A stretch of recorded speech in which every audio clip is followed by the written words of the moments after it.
Hey everybody, it's Waterfront Wednesday, and for this episode I'd like to tackle pools.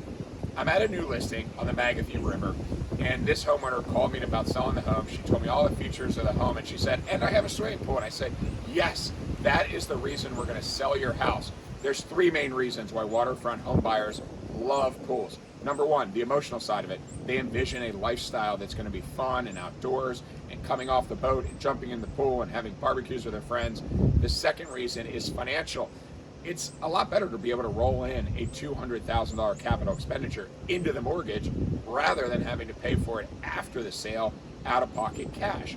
The third reason, and by far the most important, is it's incredibly difficult to get a swimming pool installed considering the impervious calculation of a waterfront property on the water side of the house, considering the buffer. I'll go into more detail in other videos about that, but to buy a home with an existing pool is pure gold.